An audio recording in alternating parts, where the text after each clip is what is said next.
नमस्कार, मैं अंकित गोलाई वी टेक्नोलॉजीज के ऑफिशियल यूट्यूब चैनल में आपका स्वागत करता हूं। क्या आपने भी रिसेंटली परचेज किया है एक 4K PTZ कैमरा, चाहे हो मैक्सा ब्रांड का, इवोटा या फिर किसी और ब्रांड का? उसमें आपको जब आप ये मेन्यू वाला बटन दबाते हैं, एक फीचर देखने के लिए मिलता है एक्सपोजर। अब ये एक्सपोजर है क्या? इसमें बहुत सारे एक्सपोजर मोड है, मैं वन बाय वन आप लोगों को बताऊंगा। सबसे पहले मैंने एक्सपोजर को ओके किया, फिर यहां पर मैंने देखा पहला जो मोड है वो ब्राइट मोड है।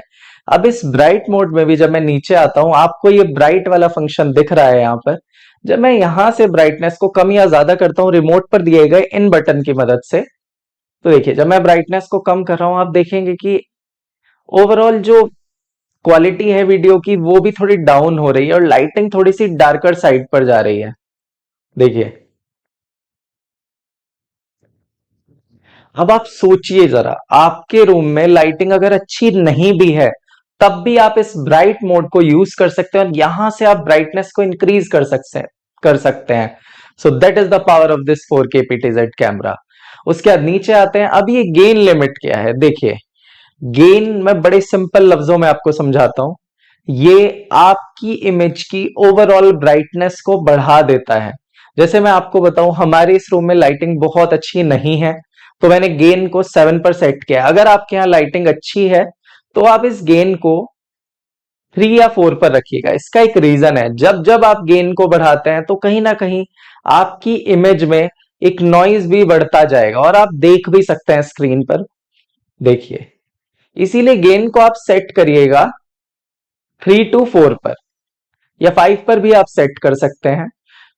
उसके बाद नीचे ऑप्शन आता है एंटी फ्लिकर। अब ये एंटी फ्लिकर क्या है? काफी बार क्या होता है, हमारे रूम में लाइटिंग अच्छी नहीं है, होता क्या है, जब हमने कैमरा सामने लगाया तो कुछ लाइन हमारी उस स्क्रीन पर शो हमें होती है, वो बेसिकली हमारी लाइटिंग की वजह से होता है। तो वहां पर आपका ये एंटी फ्लिकर वाला ऑप्शन यूज में आएगा। यहां आप क्या कर सकते हैं, इस एंटी फ्लिकर को आप 60 हर्ट्ज पर सेट रखिएगा। इसका सिंपल सा मतलब यह है, अगर आपकी जो फ्लिकरिंग है लाइट की बहुत फ्रिक्वेंट हो रही है, तब आप इसको 60 हर्ट्ज पर रखिएगा। अगर बहुत फ्रिक्वेंट नहीं हो रही है तो इस बटन की मदद से इसको चेंज कर लीजिएगा। 50 हर्ट्ज पर भी आप कर सकते हैं। अगर आपके यहाँ ऐसा कोई इश्यू नहीं है फ्लिकरिंग का, तो सिंपली आप इसको ऑफ कर दीजिएगा। उसके बाद नीचे जाएंगे, एक मीटर वाला ऑप्शन है। यहां पर जैसे अभी स्मार्ट बाय डिफॉल्ट सिलेक्टेड है, अगर मैं इसको करता हूं टॉप पर, तो आप देखेंगे जो पैनल के टॉप साइड वाला एरिया, वहां पर लाइटिंग थोड़ी बढ़ गई है। अब मैं इसको करता हूं एवरेज पर। अब आप देखेंगे पूरे पैनल पर जो लाइटिंग है कहीं ना कहीं एक समान तौर पर आपको दिखाई दे रही है। अब अगर मैं इसको कर देता हूं सेंटर में, तो आप देखेंगे सिर्फ मेरे फेस वाली एरिया पर भी लाइटिंग अच्छी आ रही है, कॉर्नर्स थोड़े से डार्क हो गए हैं।